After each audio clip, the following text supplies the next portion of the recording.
I'm really pleased to invite to the podium Dr. Tanya Royster, who is the director of the district's Department of Behavioral Health. She serves as CJCC's co-chair for our Substance Abuse Treatment and Mental Health Services Integration Task Force. That's a mouthful. We call it SAMHSA for short. She, along with Patricia Smoot, who's the chairperson of the district's Parole Commission. Without further ado, I invite Dr. Royster to the podium to walk us through behavioral health in the District of Columbia. Dr. Royster?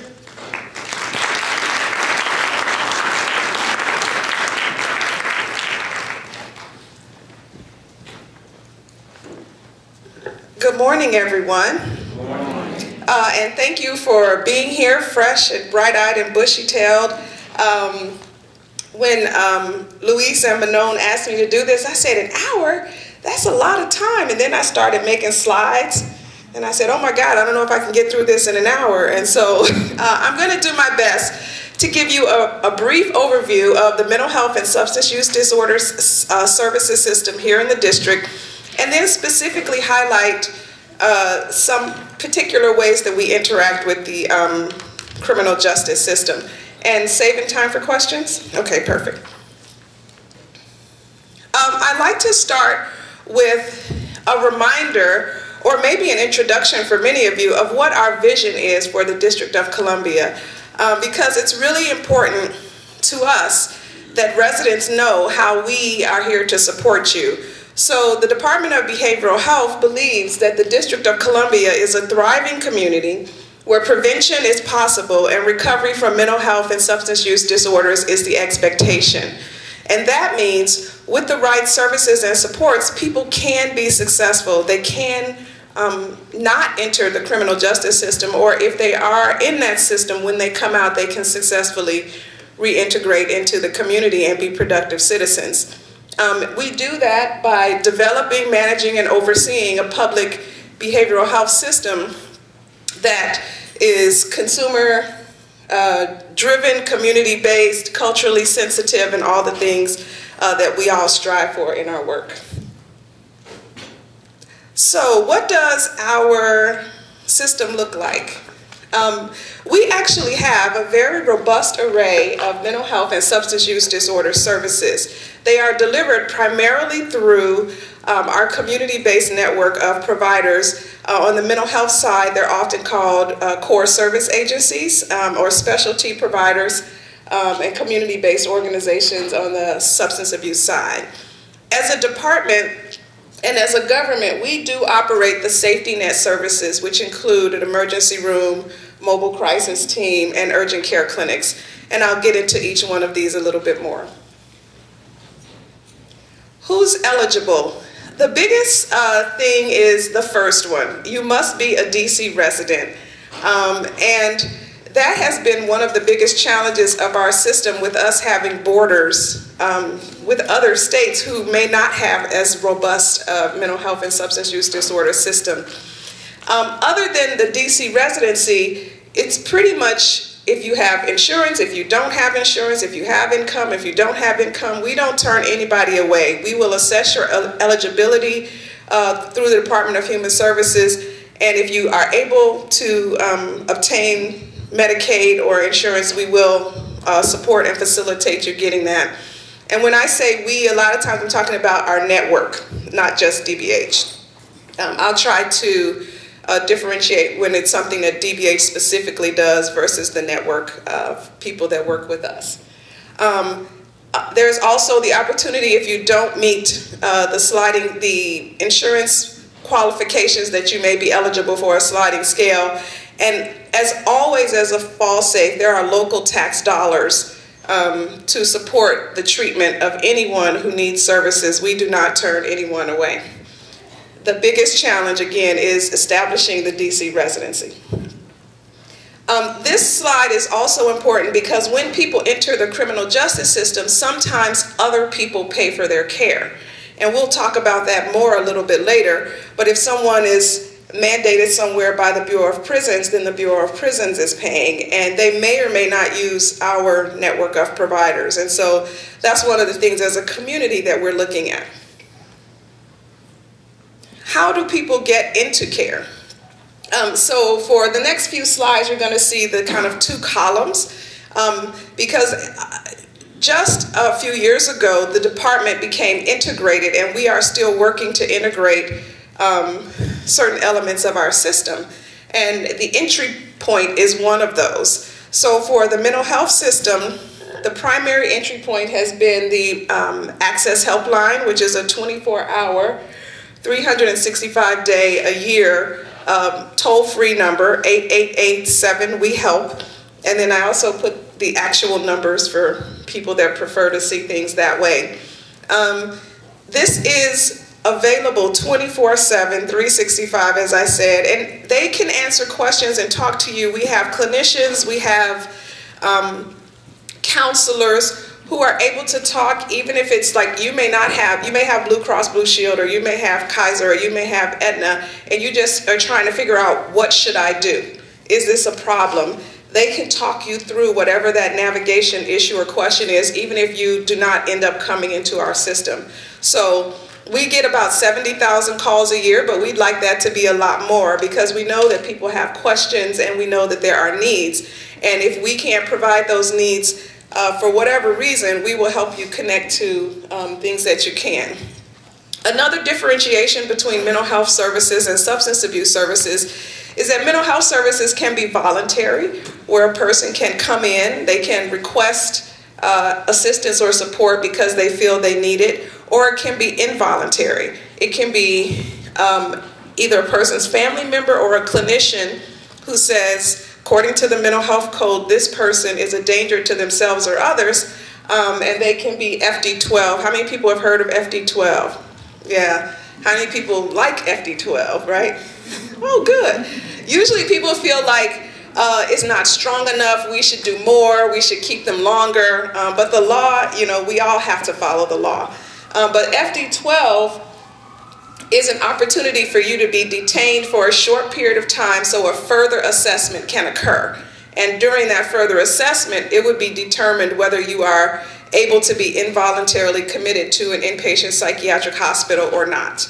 And many people think an FD12 means you're going to the psychiatric hospital.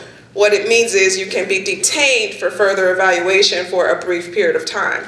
If you have not been determined to have that need in that brief period of time, you have to be released back into the community. And there is no teeth, if I could, to say you have to go to the appointments that we give you. It is a brief detainment for assessment.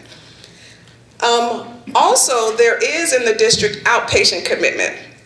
And this is across the country, but outpatient commitment is for people that we know respond well to treatment, but when they go out into the community, they don't follow up, and the court, on the basis of a clinician's recommendation and assessment, can determine that this person must be committed to outpatient treatment, which then court orders the person to stay into their mental health treatment and to take their medicine or whatever the court order determines they should do. On the substance abuse side, we have three kind of avenues of how people could get into service. One is our centralized location at 64 New York Avenue Northeast, the ARC. The other is a mobile version of the ARC, which goes out into the community. We typically use FIMS and MPD data, as well as our own knowledge from working with our community partners about where hotspots are. And then we go into the community and we do outreach. And if people are ready for treatment at that moment, they can come right onto the ARC. We have a nurse. They will do their medical screening. They will do their substance abuse screening, and they can take them directly to treatment from that place on the street. And then we have co-located staff. So we have several sister agencies who work with the public and say we have a high prevalence of people that come to our agency for support or services who we believe have substance abuse or mental health needs. And so we have staff co-located at those agencies who can do the assessment and again make the immediate referral. The interesting thing, I think, which is something that people oftentimes confuse between mental health and substance abuse treatment, is that substance abuse treatment is predominantly voluntary. And if you think about it, you have to want to stop taking drugs. No one can force you to stop taking drugs. Courts can order people into treatment, but the effectiveness of that, is really variable. But that is something, but that's not a part of the code, or that's something that just courts can do. And oftentimes, as we'll talk about a little bit later, judges may use that as leverage to help a person make a better decision. So I wanted to show you quickly how robust our array of supports and services are, and then we're going to go through each one of these a little bit more in detail. And I put on here just our adult-based services, as that's predominantly what we're discussing today, but we also have significant additional services for children and adolescents. So our first big bucket of treatment services is mental health rehabilitation services, often referred to as MHRS. These services are for people with severe and persistent mental illnesses. They're community-based, and they're delivered by our community network of providers. They'll include many of the things that you think about for mental health treatment. So diagnostic assessment, therapy, counseling, medication management, group therapy. It can include all of those kind of things, and it's individualized to the person's need. So when the person has their assessment, the treatment team then decides, with that person's consent, what's the best plan of action for your care, and how are we going to get you there. Some additional high-end services that are available: assertive community treatment. How many people know what assertive community treatment is? Good.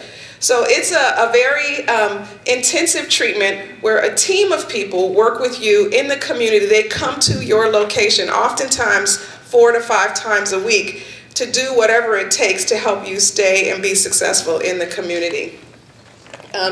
Rehab day services is it should be a short to intermediate term treatment service that is focused for people that have a particular need or a particular skill or something that they need to develop in order to be successful in the community. So they come to a rehab day program, depending on the program, anywhere from 3 to 5 or 6 hours a day, and they have groups and they have individual sessions. Sometimes they have, oftentimes our providers are doing nutritional counseling, they're doing medication, or whatever that person needs to help them be successful in the community.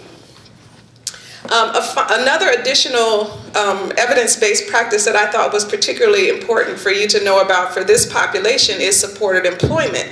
So supported employment is an evidence-based practice that we have multiple providers across the district who offer this service, that uses an evidence-based approach on how to help people gain and maintain employment. And they start wherever the person is. So if you don't even know what your skills are, they do some skills development. If you don't know, if you haven't ever written a resume, if you don't know how to posture your body when you're sitting in an interview, whatever you need, those skills are done in the pre-employment phase of treatment. And then there's the active searching, and then there's the follow-up and monitoring. Also, what they do, which is unique to this evidence-based practice, is that they go to the employer in advance and say, are you willing to work with someone who may have challenges? And then they can shadow the person on the job as allowed by the employer to support their ability to successfully maintain their employment. And once the person is working and doing well, they come and check, every 30 days in the beginning, and then 60 days to make sure that the person is still doing well. And if they're having challenges, that person can go to the employer with them and say, like, I need to talk to my supervisor about this, but I'm not comfortable or whatever. So it really is support to help them successfully obtain, but then maintain competitive employment. Our crisis services, emergency psychiatric program, is known as CPEP. It includes the emergency room, which has 8, I believe, extended observation beds. So you could come into an emergency room, and It very much looks like a medical emergency room, except everyone there is managing a psychiatric crisis. And we have psychiatrists and we have internists, and we do a full assessment about what is this person's current status. Is this something that is fleeting? They just are having a side effect from their medicine and they're having challenges. They may have used drugs, and that has something that will wear off in a matter of hours. So they will do a thorough assessment. If they need inpatient psychiatric hospitalization, we will facilitate transfer to a community-based hospital. If it appears that whatever is going on could be something that may resolve in 24 or 48 hours, we do have 8 extended observation beds where we can have the person stay at the facility and manage and monitor their care to see if they can restabilize. Below that, a couple of bullets is the crisis beds.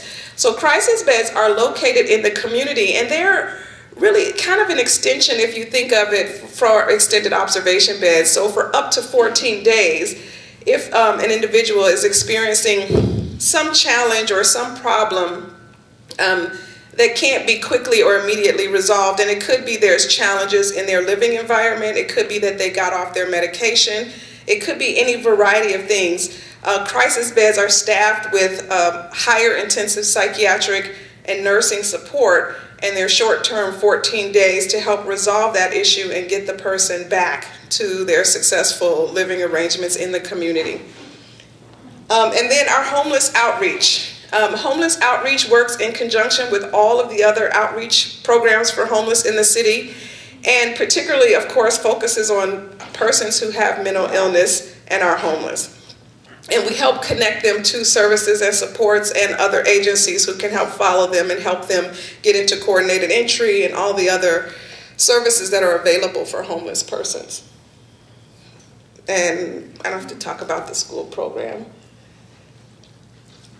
Okay, substance use disorder services. So we also have the full array of substance use disorder services using the ASAM criteria as our ranking. And for those who are not aware, ASAM criteria goes from a level 0.5 to a level 4 and includes a wide array of services and supports. Under most of these, it breaks down further, like 2.5, 2.7, 3.5, 3.3, 3.9. But I just put the big categories up here for you and generally what that entails. And at the district, we have providers at each one of these levels. And so, as we said earlier, the person can come to the ARC, or they could be at DOES trying to apply for a job program and they screen positive for drugs, and our on-site staff would be able to assess them, determine what their level of care is, and immediately take them to care.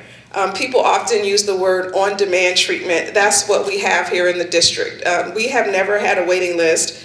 When people need service, we have been able to get them in service, which to me means we need to be getting more people in service, right? We know that there is more need, but with the capacity that we have not even come close to that yet. Before the ASAM criteria are prevention services. These are often aimed at young people, but we do prevention services for all kinds of issues or challenges and problems, but the predominant focus of prevention services is young people. We fund 4 prevention centers across the district. Each one serves 2 wards, so wards 1 and 2, 3 and 4, 5 and 6, 7 and 8. And each prevention center does community conversations, does community assessments, and then determines their programming based on evidence-based practices that are available predominantly from SAMHSA, but other places as well, to meet the needs of that community. So if you went into a prevention center in Ward 7 and 8, you may see different programs and different services running than if you went into the one in Wards 1 or 2. And that's the way it should be, because prevention centers are designed to prevent the onset of problems in the community.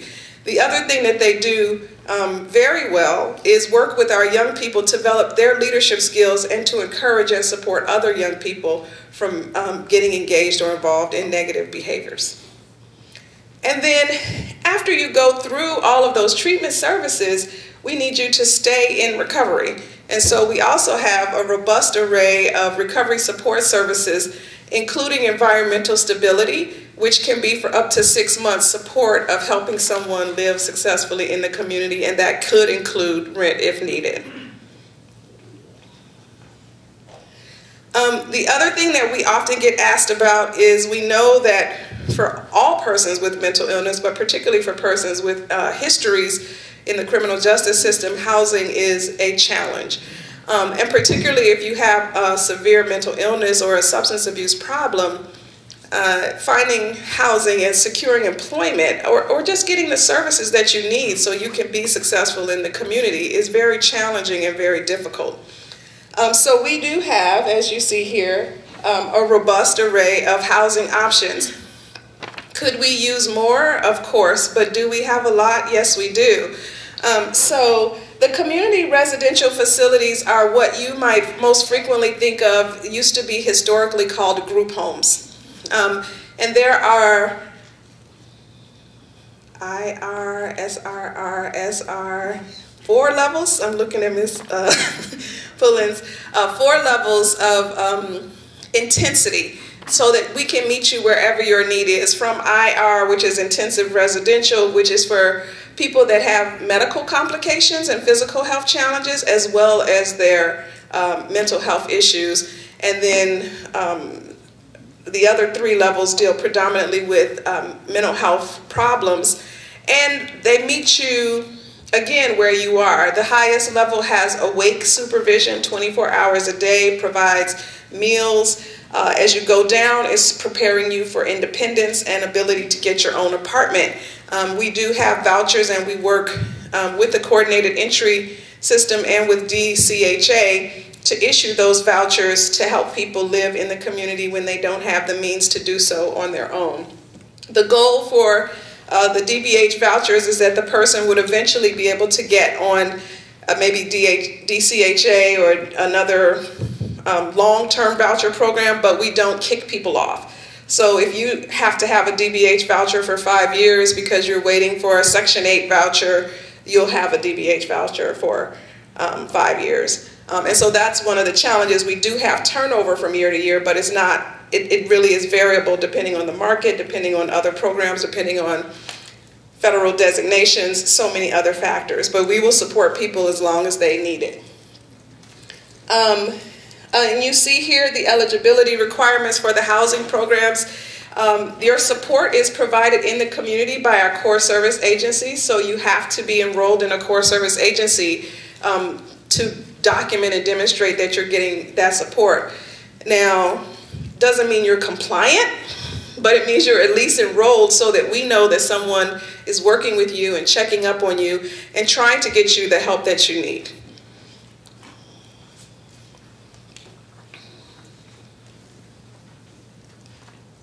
And so since we do have, we have a lot of housing, but it's not enough to meet the city's need, and certainly persons who could benefit from it need, how do we prioritize? If you're coming from an institution, which would include jail, Bureau of Prisons, St. Elizabeth's, you're the highest priority.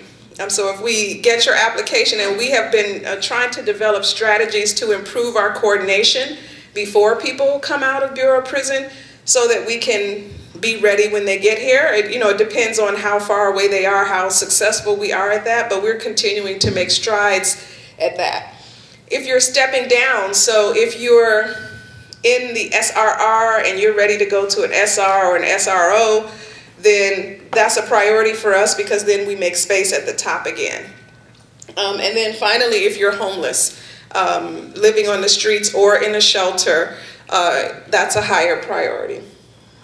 We do use 40 of our vouchers to go into priority for the coordinated entry. The rest of our vouchers can be through the DBH program so that we can ensure that people with severe and persistent mental illness are getting access to the housing that we fund. And as I said, the community-based services that are to help support you in these different levels of housing are provided by core service agencies. In the group homes staff, I think we have 1 or 2 core service agencies that also have group homes, but independent of that, the group homes has staff there themselves, not necessarily from the core service agency. So, as you see, we have a robust array of services, yet the people that we work with in the criminal justice system oftentimes still go unserved and their needs are not met. So I thought I would take just a moment to kind of clarify what DBH calls a forensic consumer, because one of the things we're learning as we're on these different work groups is that what some of you may consider a forensic or criminally justice involved, and some people use those terms interchangeably, but we really don't. Criminal justice is a much broader net than forensic for us. And so it's important for you to understand what we call a forensic consumer. So it's an individual with active criminal justice and or court involvement where DBH has some obligation to provide their care.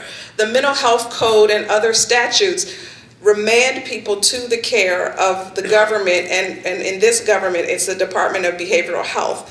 Some of those people are civilly committed, some of those people are forensically committed, but those are the people that we predominantly focus on.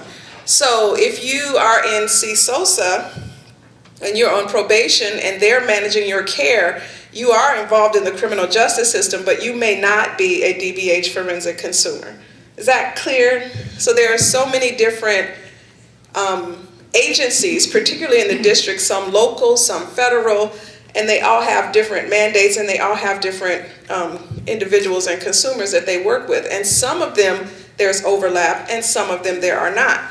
And that has been one of the challenges in ensuring care and ensuring quality of care, because each one of those agencies has their own standards or their own contracts.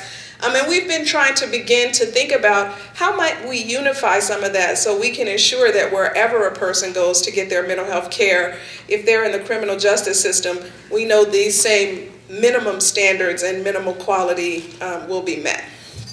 But this is who DBH considers a forensic consumer.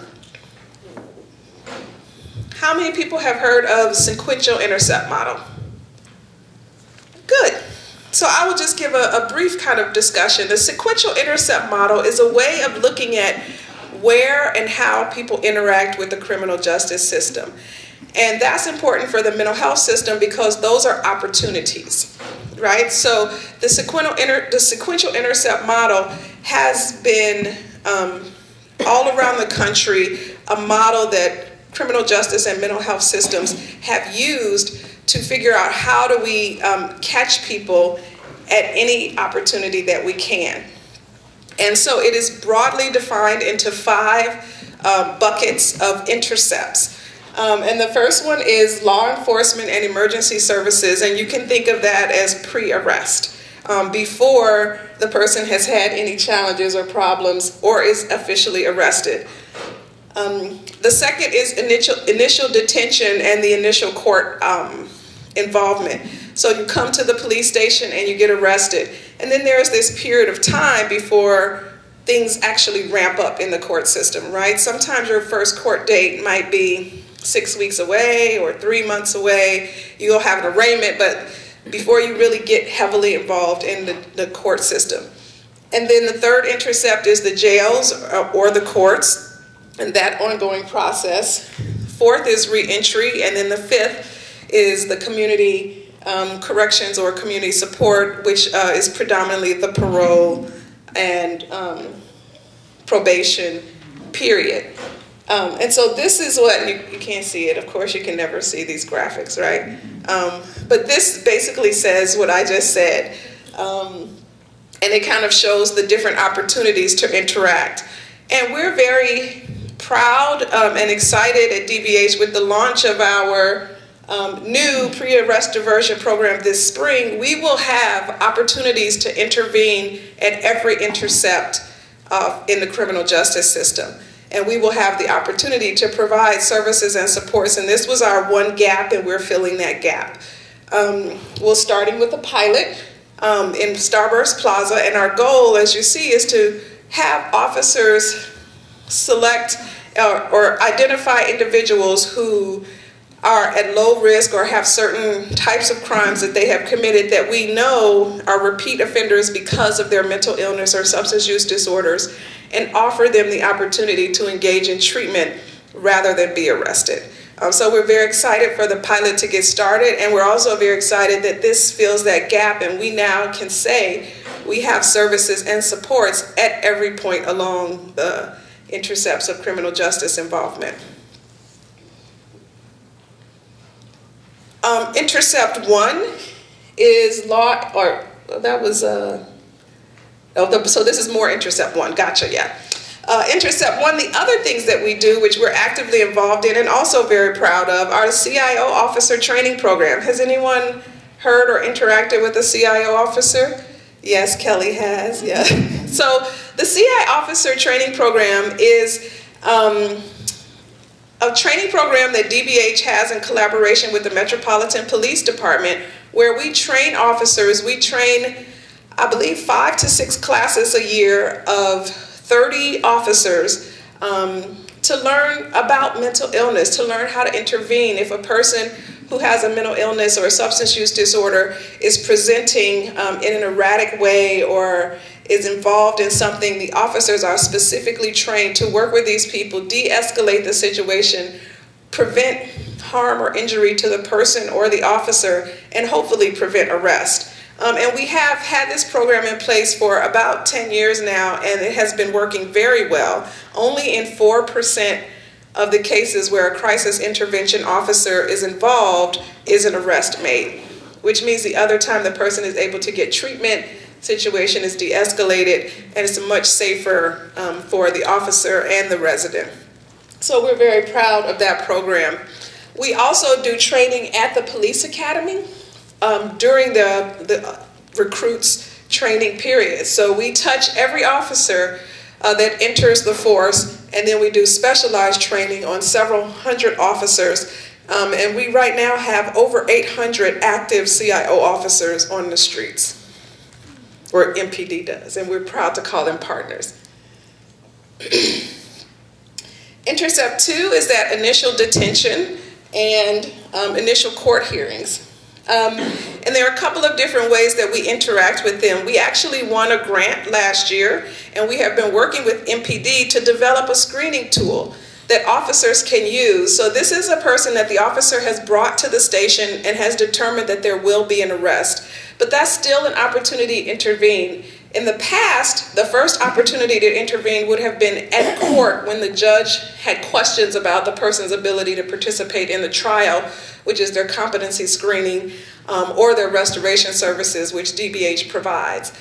But now with this new project, we're going to develop, we are in the process of developing a screening tool that's easy enough for officers to use, that they can determine at that moment and connect the person with our support to treatment, sometimes 6-7 weeks before they may have otherwise had the opportunity to intervene. So we're very excited as this one rolls out. And then at their third intercept, which is the jails and the courts, DC does have an active mental health court. If you have the type of charges that will qualify for you for that court, you could be diverted to that court, and then the judge will order the treatment that you must participate in. If you successfully participate in that treatment, you could have either your charges reduced or dropped completely if the judge so wishes. So that has also been a very successful program, and I believe they had their 10-year anniversary last year, and I probably, the coordinator is in this room, so I'll probably get the numbers wrong, but I know it's definitely over 1,000. I want to say over 1,500 people have had their charges dropped or reduced, and so that is significant. And more importantly, they've had their mental health stabilized by participating in this program and actively engaging in treatment. The other part of this is perhaps if you have been found not guilty by reason of insanity and then committed to state-sponsored treatment, you will be at St. Elizabeth's Hospital for that treatment. And those persons stay with us, and the judge, we provide the judge updates about how they're doing, and then the judge makes decisions about when and how they can be released back into the community. At Intercept 4 is where it starts to get complicated, because that's where we have many more partners who become involved. So your reentry could be through DC Jail and DOC, could be through BOP, could be through interactions with CSOSA, and depending on who is facilitating that reentry would depend on where you get your services, how you get your services, what your services may be. DBH is a part of it because we do, as I stated, offer some directly at our outpatient clinic, 35 K Street Northeast. And we also do some of the outpatient competency screenings at that same location. We have a bid out, and the bid is being scored, so I cannot tell you who it is, but we have identified, or have the process now to identify up to 2 core service agencies that will be deemed forensic core service agencies. That means that those agencies have been held to a standard by the department and are paid extra funds to ensure that persons who are forensically involved have the services and supports they need, including getting letters into the court on a timely basis, as I know that that can be a problem. Getting people and making sure they know about their court appointments and getting to appointments so that they don't inadvertently sabotage their own success in the court system. So we're very excited that that will be launching as soon as the procurement process is complete. So one of the challenges with this is, you know, consumers have choice, and they can go to any core service agency that they want. But what we found is that not all core service agencies are created equally when it comes to this work, right? And so some are better at following people and making sure they get to appointments and getting letters in on time. Some understand the importance of that better than others. So we want to honor choice, but we also want to give people meaningful choice. And so I always use the analogy, if there are 3 heart surgeons in town and you can go to the heart surgeon that's accredited and board certified and does all of the heart surgeries, or you could go to the other 2, that is your choice. But what choice are you going to make? And so we hope that people will choose the forensic core service agency as their provider. And we know that could be a difficult choice because you may already have another relationship and you may want to continue that relationship. But it is difficult to get 60 different providers to follow certain things when they may only have 3, 4, or 5 consumers that have this need. So by having a smaller number of agencies that really specialize in making sure these needs are met, we hope to improve the quality for everyone. And then at Intercept 5, it's very similar. This oftentimes includes the services that people may receive at halfway houses. Sometimes they may be with family members. Sometimes they may be in a group home or a community residential facility. But again, their services and supports would be community-based, and it would be directed by whichever of the criminal justice stakeholders and partners that they are engaged or involved with, or who are directing their care at that point in time. So the last 2 intercepts, I think, are the ones where we experience the most challenges because the system and the network is much more complex. Ah, very good. I got through that faster than I thought I would. Okay, questions? It was just absolutely clear and no one has any more questions. We'll all successfully navigate the mental health and substance use disorder services system. Good morning. How are you doing? I'm good. How are you? My name is Cortez McDaniel. I'm the Director of Services at Father McKenna, really close to you there. Mm-hmm. Now, I'm wondering how many officers do we now have on the streets who are prepared to do FD12? And does it have to specifically come from the officer? No. So every officer is FD12. We do that in their academy training. So every single police officer has the capacity to do FD12s. In addition to that, DBH does training for clinicians around the district. We hold those trainings probably every other month. We train all of our staff, of course, but then other sister agencies and some providers have sent. And we're looking at what is the best strategy to continue to expand that, because once someone is FD12, you need a secure way to transport them. And so there's been tension, you know, we have, and then also by virtue of their licensure, any psychiatrist can do an FD12, you don't need the training, right? It's really for the social work level and some psychologists. But by virtue of your license, many clinicians can do it independently. So there are hundreds and hundreds and hundreds of people across the district, thousands actually, when we include the officers, that are able to do FD12s.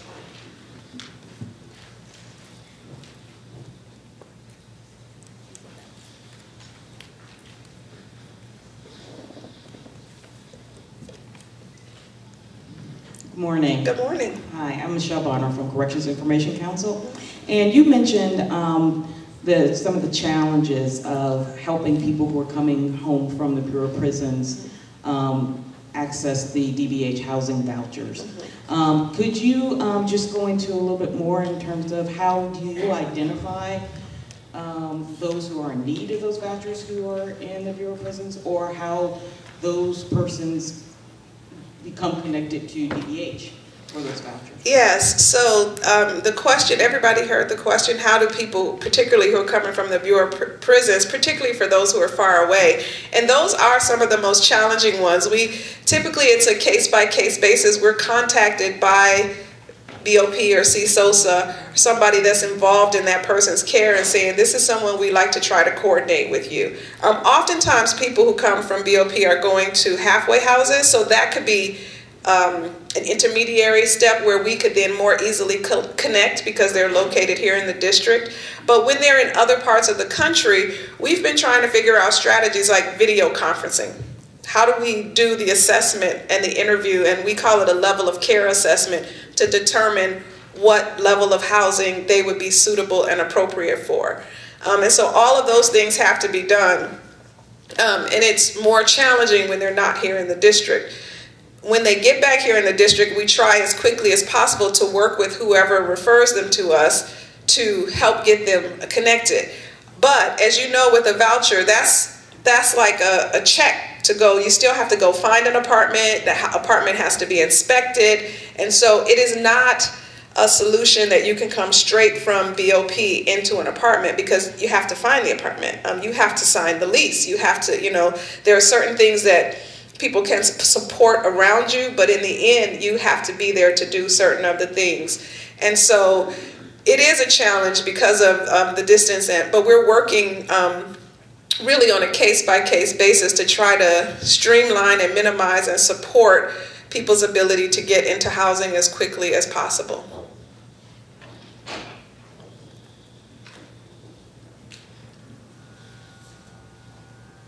So can you speak a bit about the numbers? We've had conversations about the universe of those, and kind of the justice involved subset of that. That's the first question. Yes, so the question is the universe, because as I started out the presentation, giving you an overview of all of the services and supports that DBH provides, and the justice-involved population is a small subset of that. I know it's a very important subset, and I know it's a very big subset to each of you. As a matter of fact, it's 100% of your population, right? But for us, we serve approximately 30,000 people a year. Approximately 1,500 of those are justice involved or forensic or criminally connected in some way. And so we can't focus exclusively. We have a lot of competing priorities and populations, right? We have older adults, we have children and youth, we have this new emerging transition age group, young people between the age of 16 to 25. And so there are a lot of competing interests. And so we want to make sure that everyone has the services and supports that they need. But also we understand that certain priority populations at certain times may need a higher level of touch or a higher level of emphasis for us. So we work really hard to make sure that those 1,500, 2,000, depend on how you count the numbers, and we're working really hard to figure out how to count the numbers as accurately as possible. how to make sure that they get prioritized when the need is appropriate, and that the services they need are also available. So two more questions, and then here's one.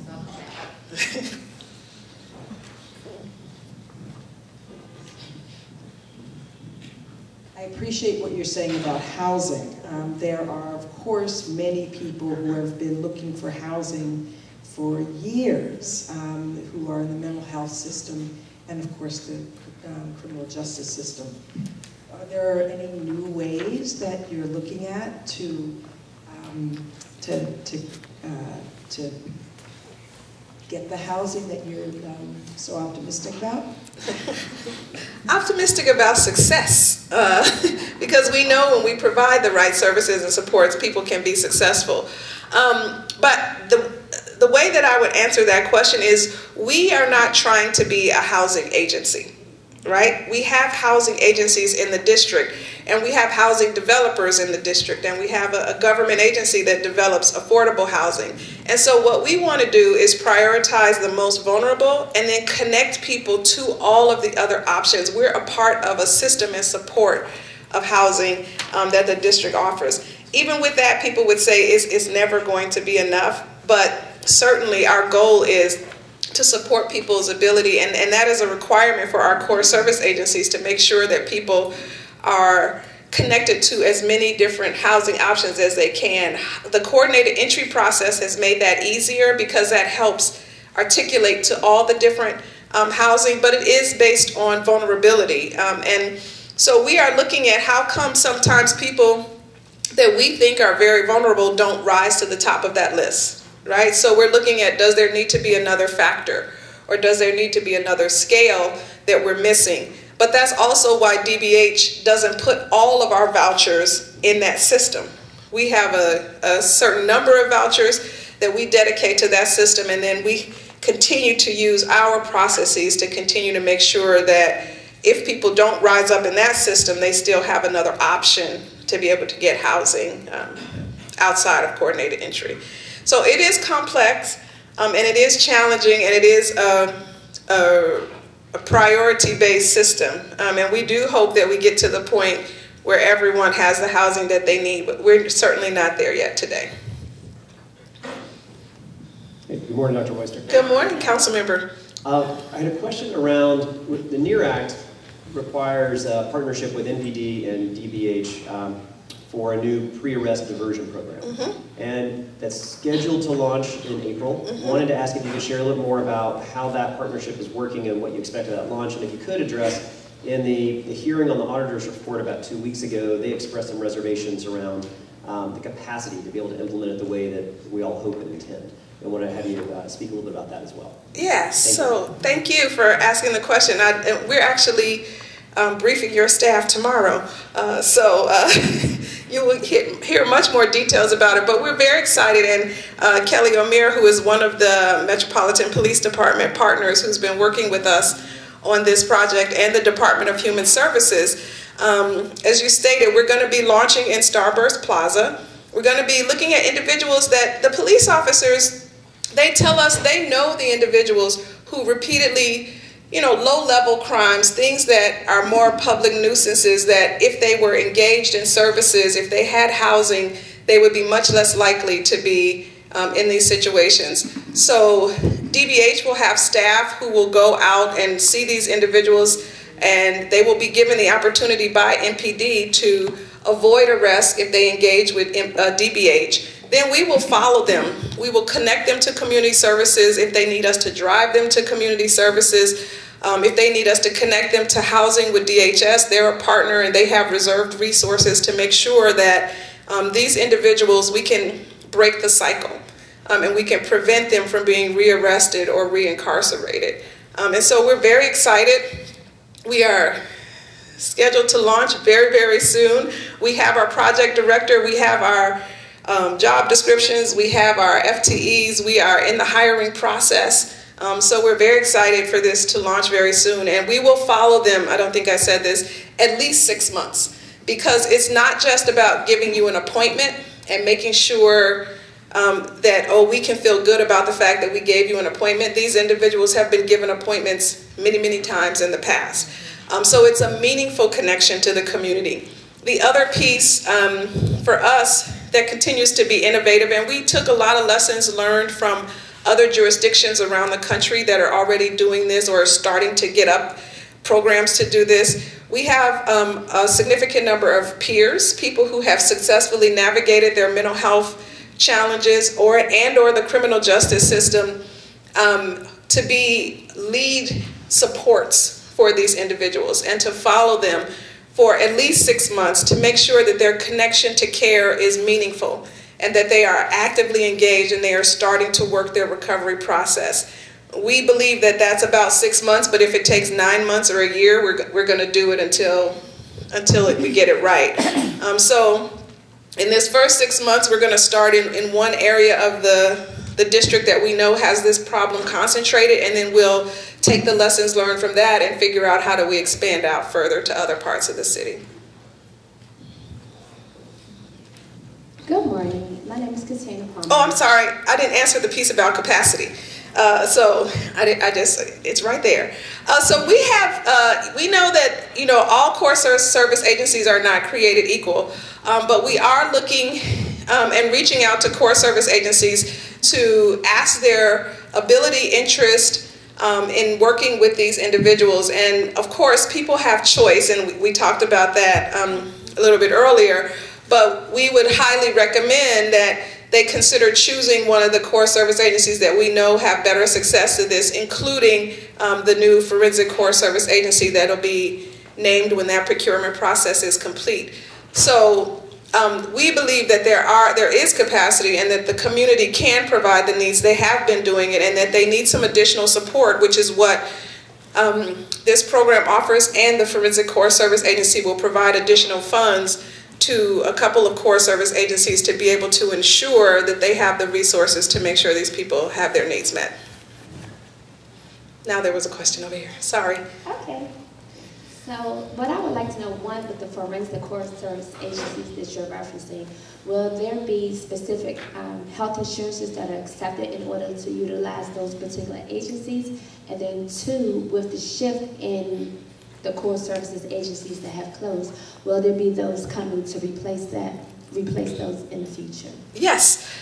So we actually have 7, actually I think it's 8 now, new core service agencies, as we have been really working to increase the quality of the services that are delivered. Some providers have not been able to keep up with that. There's been, challenges, and providers open and providers close.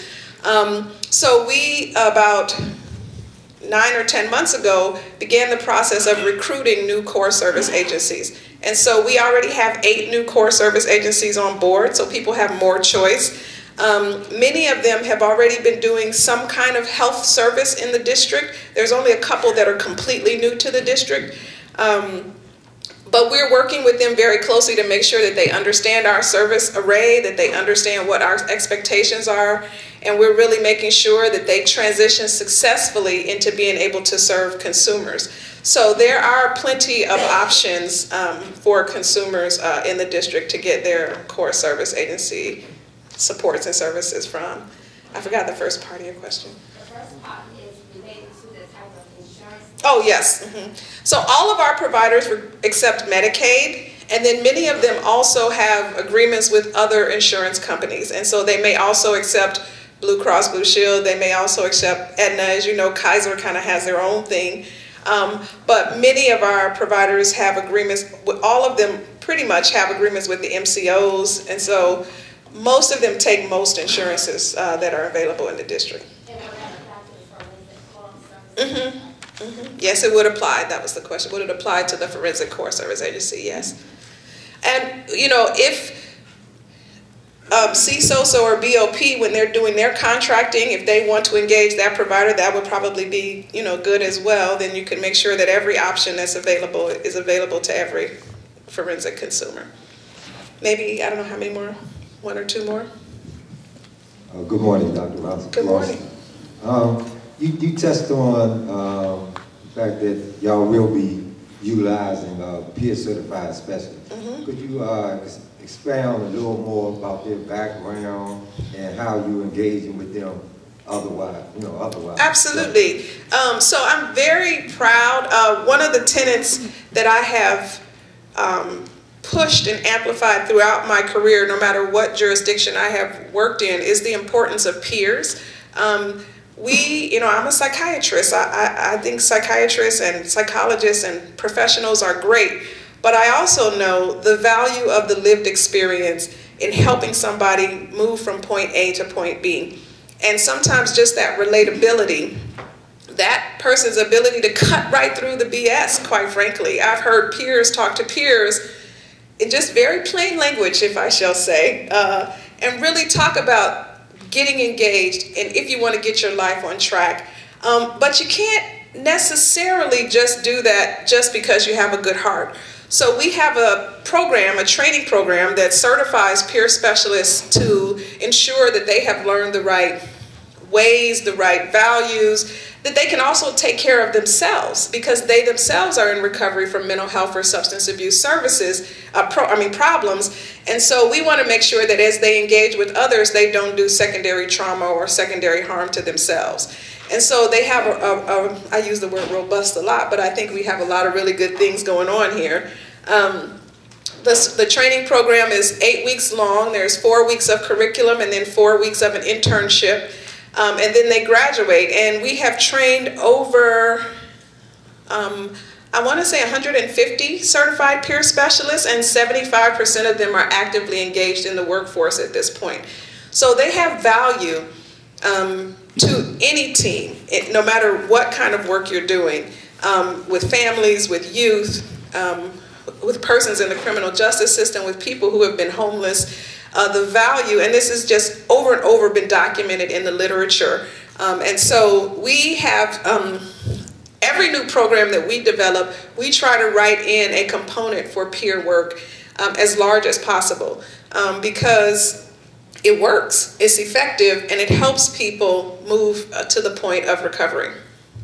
Thank you for asking that question. All right. Thank you all so very much. I look forward to the day.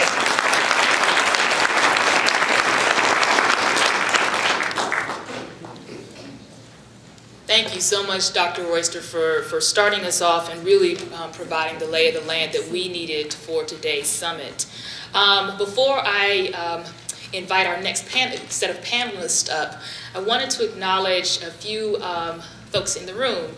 We have a number of our CJCC members who are here. I saw Councilmember Allen ask a question, so I want to just acknowledge our CJCC members, Director Cooper, Councilmember Allen. I think I saw the U.S. Attorney here as well. If you all could just please stand for a moment and be recognized. All right. And Director Buchanan. All right. This is really a commitment that as a criminal justice community we have, and we really are very much interested in focusing with precision on mental health in the justice system. Actually, and thanks again to Dr. Royster, who will be with us this afternoon in our closing plenary session. I now am pleased to invite to the front Michelle May, who will serve as the moderator for the Face of Mental Illness in the Justice Systems panel. We have Anthony Hopkins, Bruce Reed, and I know Laura Rose, if she's not here, will be joining us momentarily. If you could please come to the front.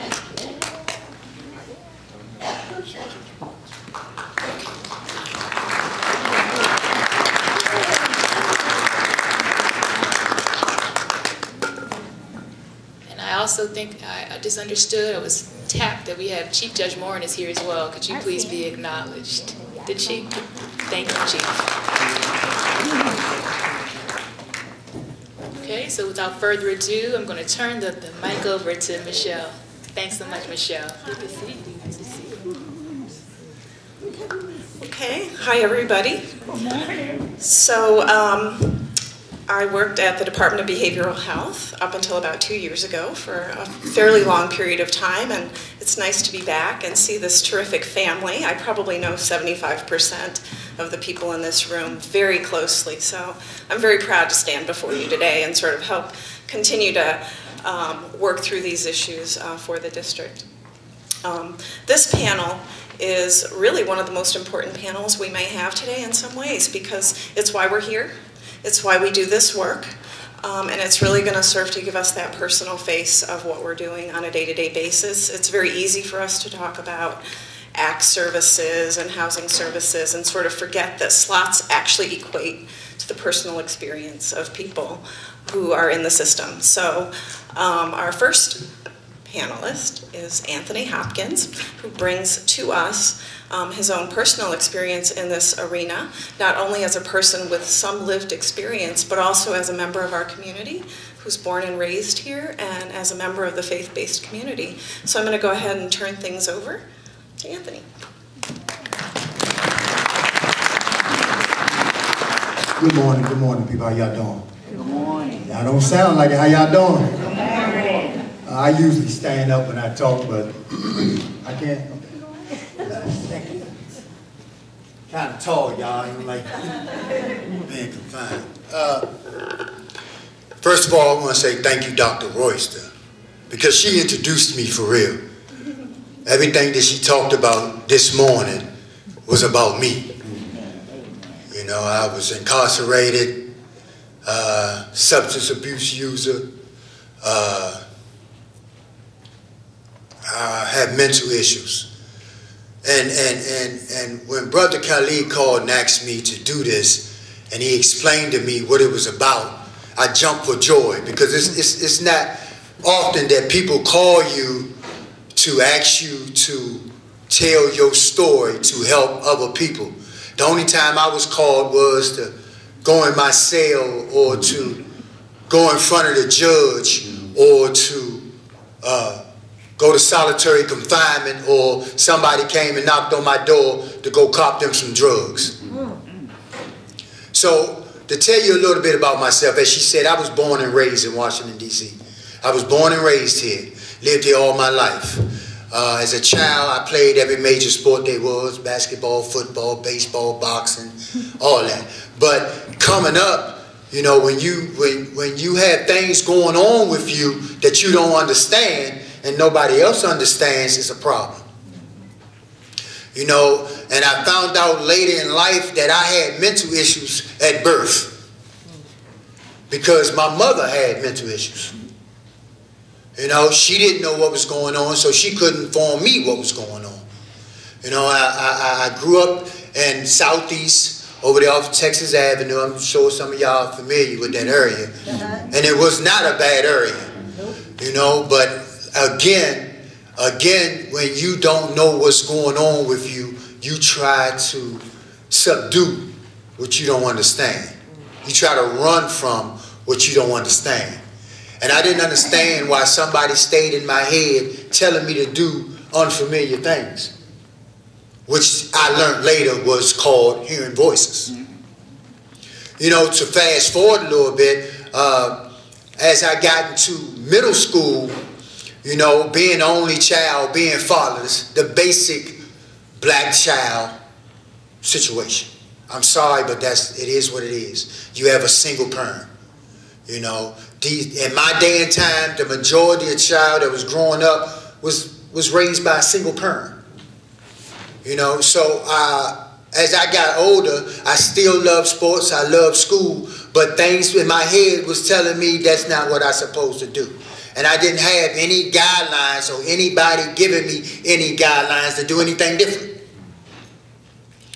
And once I got connected with, I like to say, the other side, you know, going back and forth to jail, getting introduced to drugs, which a lot of people don't believe that marijuana is possibly one of the biggest gateway drugs there is.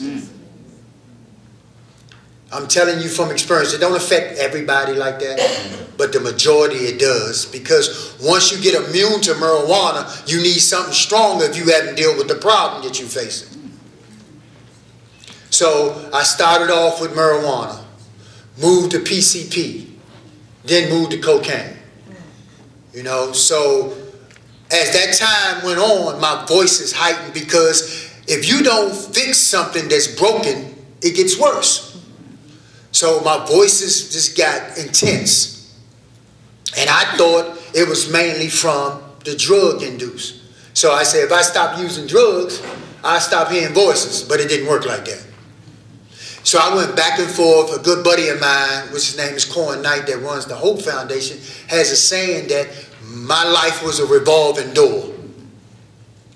I went back and forth to jail. I came into jail, came home, smoked crack, went back to jail. Didn't get no type of services for my mental issues. So since I didn't have any services for my mental issues, I couldn't solve the problem. So if you can't solve the problem, it gets worse. Right? Everybody agree to that? So me not knowing what to do at the time made it worse. So 27 years of my life went to drugs and incarceration. And 2012, March 27, 2012, I got taken off the street by the U.S. Marshals.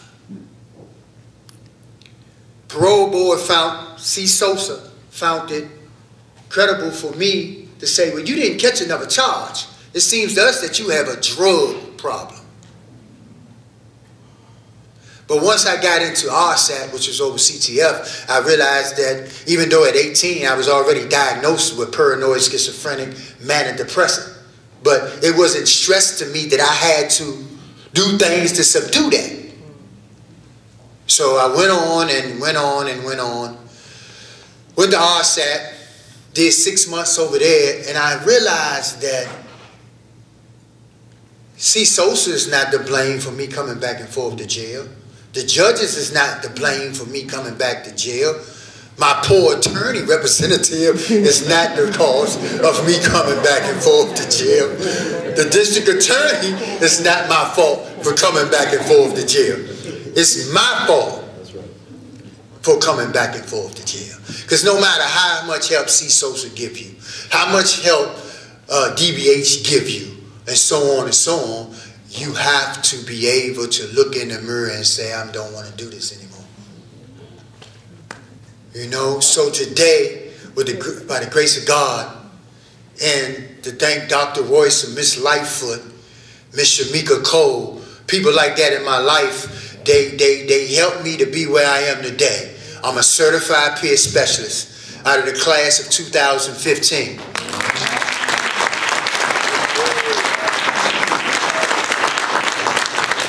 I work for Catholic Charities as a peer specialist on the ACT team. And I know she probably choked me, but that's my supervisor right there. And I love her because she gave me an opportunity a lot of people wouldn't give me. I don't know how much time I got up here, but let me say this to y'all. Let me say this to y'all, and I don't want to offend nobody, but I think everybody needs to hear this. The reason for the peer specialist program is because of the simple fact is a lot of people that's in these positions these days, they know their job. Don't get me wrong. Don't throw nothing. Y'all know y'all job, but y'all don't know your job from the aspect of a reoccurring citizen or a substance abuse user. See, if you never walked in them shoes gonna hurt your feet. So you don't want to step your feet in those shoes. So the peer specialist program was developed, and I love Dr. Royster. I love DBH for this because it gives us the opportunity to help the people that's still out there, to let them see that recovery and mental issues and substance abuse issues is possible.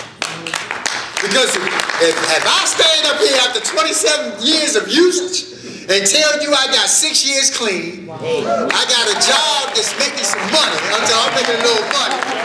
You know what I mean? I got a house.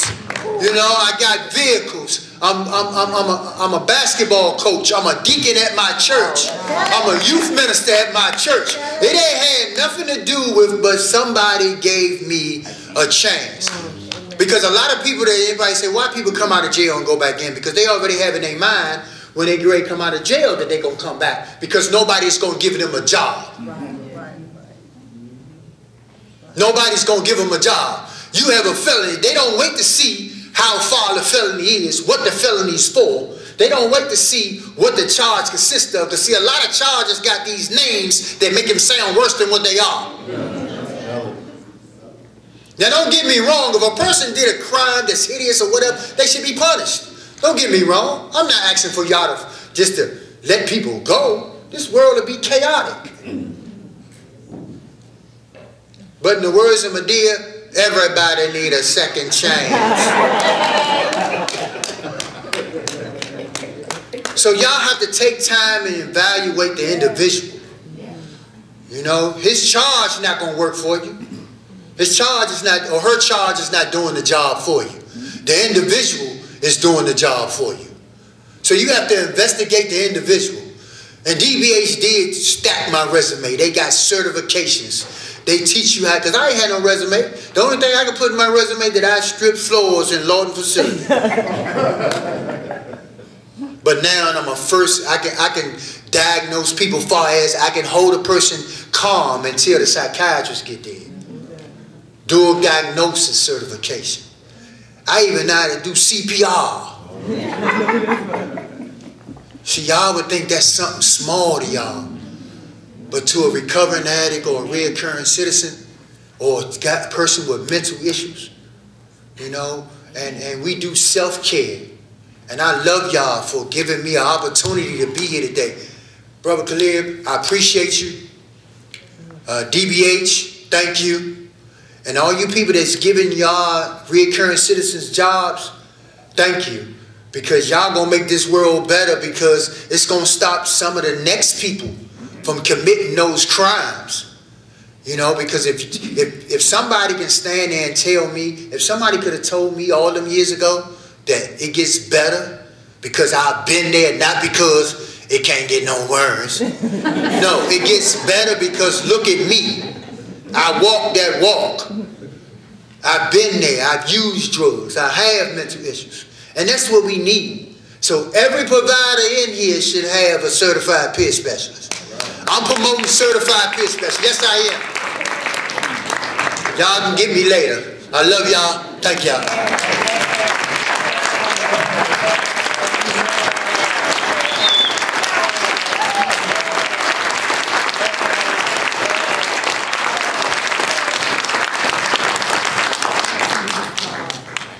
Very good. An excellent first presenter, I think, right? Yeah?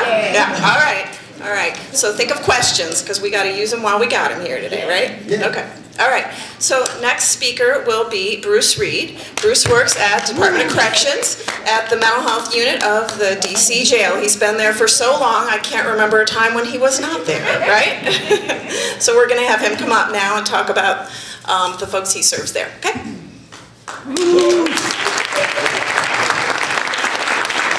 How's everybody doing this afternoon? I think Mr. Hopkins should have gone last. He's a real tough man to follow. I'm very, very impressed with him and very proud of him for all the hard work that he's done to accomplish himself and to be an example of what can be done when services are put together to help people make their lives better. I work with Unity Healthcare at the DC jail. Actually, I've been at the jail for 22 years. I've been a clinician there. Been the director of mental health there since 2008. Some of the services that we provide there is when patients come in, I'm going to call them patients, I don't like calling them inmates. When patients come into our facility, we make sure that they have a medical follow-up as well as the mental health assessment done if they have a history of mental health illness or if this is their very first time coming into our facility. And make sure they get a comprehensive mental health assessment completed. Also, for those people who might come back to us and they don't have a past history, our medical providers will also give us a referral for those people who they feel might need additional mental health services or counseling. When our patients get into the jail, we provide several different ways that they have access to mental health services. One way is through what we call sick call slips, where they can request services to be seen by the mental health clinician. In order to get to our psychiatrist, the patient has to go through the mental health clinician. The mental health clinician is the gateway to the psychiatrist, because it's a lot of patients that we might have, and we want to make sure that our psychiatrists aren't overrun with people who really don't need services. We have some people who come into our facilities and not clear why, but sometimes it's drug related. They feign mental health issues and mental health problems. Do we still see them? Do we still treat them? Yes. We still take care of them. We still talk to them. We still find out what the issues are, what the problems are. But we want to make sure that we really take care of those patients who have a true mental health diagnosis and who really need the services done so that they can get the treatment that they need so they can continue to improve their lives and become like a Mr. Hopkins over here.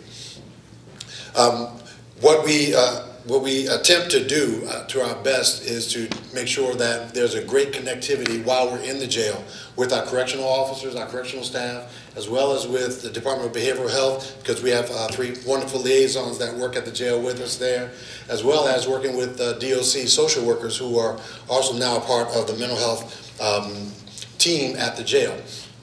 We try our best to connect to do a lot of crisis intervention. We do long-term care services as well. One of the big issues that we're working harder on is the connectivity to the community. We do have discharge planners who work at the jail, who do their best to connect and to help the patient to be serviced when they get back out to the community. One of the issues that I believe is a big issue is not the fact that we can't get appointments or services for the patient, is how they get there once they leave the jail. I think that we can do as best we can to provide all the treatment that we can for them while they're in the jail. When they leave the jail, we will provide for them medication. We will provide for them a 30-day medication script as well. And a lot of times we'll provide for them an appointment for when they get out. Now, once they step out the door, that's where I think the problem starts. Because a lot of times we don't have anybody who's going to take them from the jail to the appointment. A lot of times they get back out to the street, and when they get back out to the street, where do you think they go? They go back out to the street, right? We find a lot of times the medication that we give them end up on the floor, on the ground, or in the trash, right? So one of the issues I think that will be very beneficial is if something's created, what it is, I'm not sure. I just have the ideas. You all have to figure out what it's going to be. But what we need is connectivity from jail to services. Somebody there to say, okay, we know that Mr. Hopkins is getting out. Mr. Hopkins needs services, so we're going to pick Mr. Hopkins up or make sure that he gets to the services that he needs, right? If we had more of those kind of services, I think the recidivism rate in our jails would start to decrease on a great deal. But we don't have those right now. And of course, when I first walked in, we were already discussing the issues with housing, which is another big issue for a lot of our patients. Have no idea where they're going to go. It's sad to say, some of them don't want to leave the jail. They get upset and say, man, I don't want to go. I don't have nowhere to go. Can I just stay here a little while longer? It's not up to us. It's the judge's decision.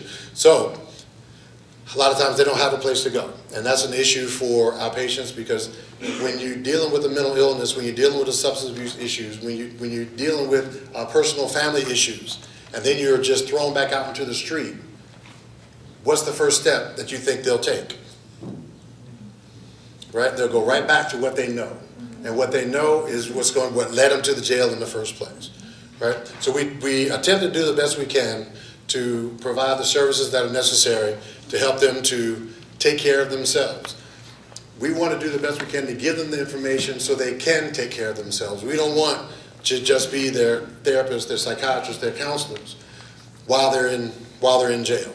We want to make sure that they have the tools that are necessary so they can move on and improve their lives when they get back out to the community. Okay?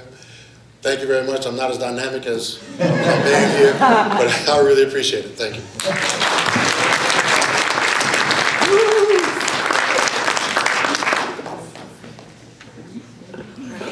Thank you.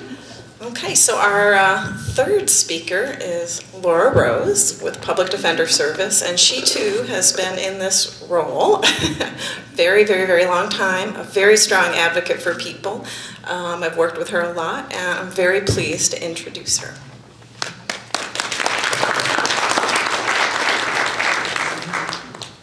I am still following Mr. Hopkins far too close in time for my taste. I'm a career public defender, and I say that with a lot of pride and joy, which probably would give me a number of different diagnoses. What I do now is consult and co-counsel in pretrial criminal cases involving mental health issues. So if you just say that at some random dinner party not full of the likes of us, people get really horrified and frightened and say things like, oh my God, that must be awful, and it's in DC, and what are your clients like? My clients are like all of us. I have several clients who would appear to be far more emotionally stable than I am. I have clients who called for the first 10 years of my son's life, called on his birthday to say, happy birthday to your son, Laura. I love this population, maybe for all the, because I think it is primarily about humanity, and I worry that in this world, humanity is harder and harder to attain in one-to-one relationships. So this lets me do that, and I like that a lot. So I'd like to first say what I think the problems are. For those of you who know me, you're not really surprised that I'm going to start there. And then talk about some clients and some situations that outrage me. And again, not really surprising if you know me. So looking at what are barriers to successful treatment for my clients. And really my job mostly is try in some way, shape, or fashion to move my clients from the criminal system into mental health treatment. A mental health system if I have to, but really mental health treatment. And so things that get in the way of that, I think 4 categories that kind of come to mind. Primarily for my client class, racism, and a cognitive bias type of racism. There's not somebody going, there is an African American, let me treat him worse. It's not that. It is what is the image of an African American man in this country today. And so when I started at the agency and was young, I remember thinking, criminalization of African Americans, the new slavery, really? And I don't understand now how I missed that. So there's that. There is what happens to mentally ill people within the criminal justice system, no matter how hard the criminal justice system tries. And the criminal justice system is trying, but as a result of starting there, and can I just say, many folks are starting there because of the aforementioned cognitive bias. There's substandard treatment, substandard mental health treatment, because no matter how hard the criminal justice system tries, it is going to be risk averse in terms of release and treatment, and it's going to shove people into a strict compliance mode, because that's what pretrial release conditions are. And again, with a pretrial release agency that I have a lot of respect for, that I think has spent a lot of time trying to figure out how to address these issues, still it's problematic. There's tremendous stigma arising from both systems. And at this point in time, particularly if you want to jump into the debate on weapons and the mentally ill, is mental illness a mitigator or an aggravator to the criminal justice system? Because if I've got a low offense, felony, or a misdemeanor, I'm telling you, it gets treated like an aggravator in terms of, are you going to let them out or not? No, don't want to take the risk. And in terms of what kind of sentence you get, and in terms of how detained that person is. So another problem is sort of ongoing scarcity of quality, patient-focused, voluntary treatment. And we're lucky in the district to have a mental health agency, or the Department of Behavioral Health, that has as many resources and people as it does, but it's about the right people in the right place. It is about clinicians who say, what can I do for you? And then say, we really, really want you to take medication. But forward, here's what we do. Here's how it can help you. Tell me what you need. And because until folks with mental illness are being treated like patients, right? Then the likelihood of successful treatment, you can't have successful treatment ultimately without buy-in. You may have a little window of, I'm doing all right because somebody's on my back, but that doesn't translate into someone being able to overcome the tremendous number of hurdles and barriers to living a successful life unless that person's really actually in. And so you need the right clinicians in the right place. You need a quick response. So you did, look, 6 weeks and we can get you in to see a psychiatrist, and you're saying yes today? How are you going to say yes 6 weeks from now?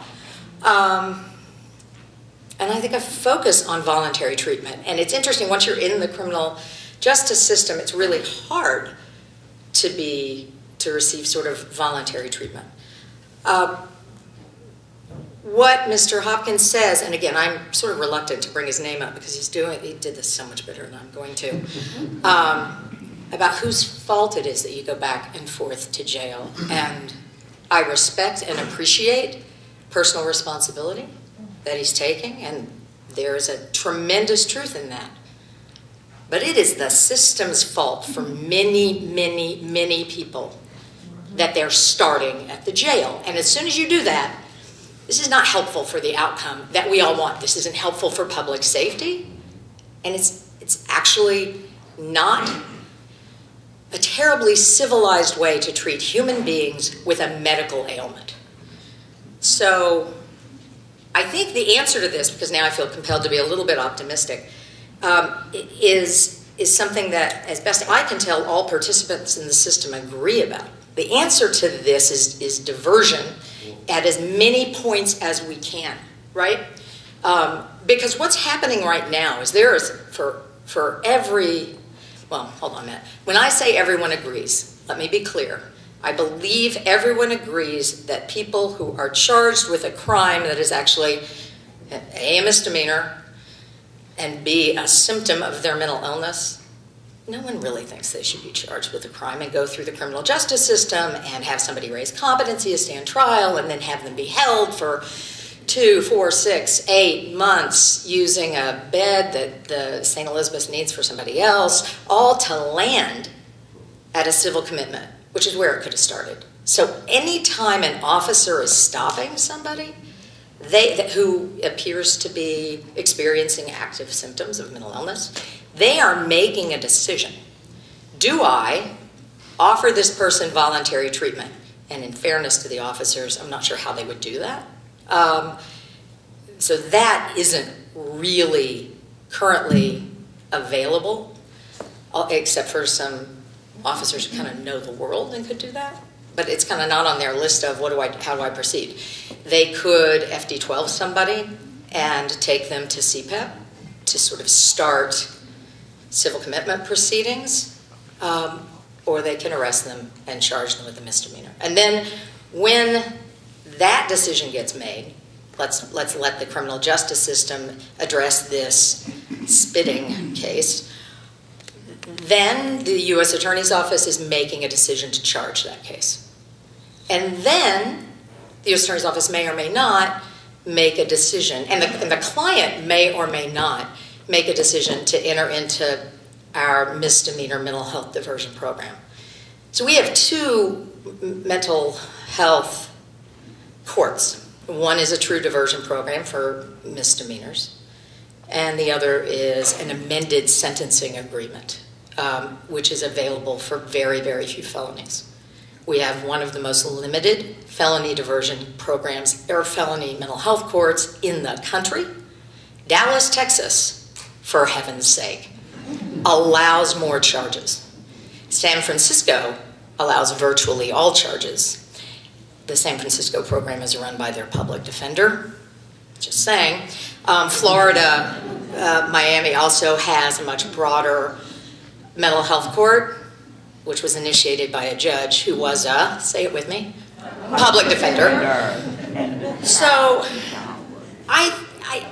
if we did that, if there were guidelines and policies and we could remove some of the ways in which it makes it hard for officers to go the civil commitment route versus the arrest route, if we could find some persuasive way to talk to the U.S. Attorney's Office about not charging all those misdemeanors they say they have no interest in charging.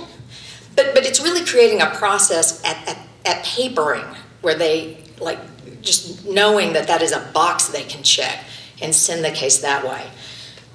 It's good for treatment, it's good for public safety, it would be cheaper, which it really is why Dallas does it. It's not like they're terribly concerned, as I understand it. So, clients who sort of illustrations of this. So we had a client charged with a misdemeanor who the world really wanted to have mental health treatment, and probably for some very understandable reasons. And that client, he finally got to a place where his back was against the wall. And to be clear, that is a useful sort of function that criminal charges can play. They're the thing that is like, well, now if I'm choosing between jail or taking medication, and it's really that clear, people can be more receptive. But that, we get her to yes, and then end up in this quandary because no one's willing. I had a very understanding judge who, for reasons that make sense, wasn't quite willing to release her. He had an urgent care clinic that does great work.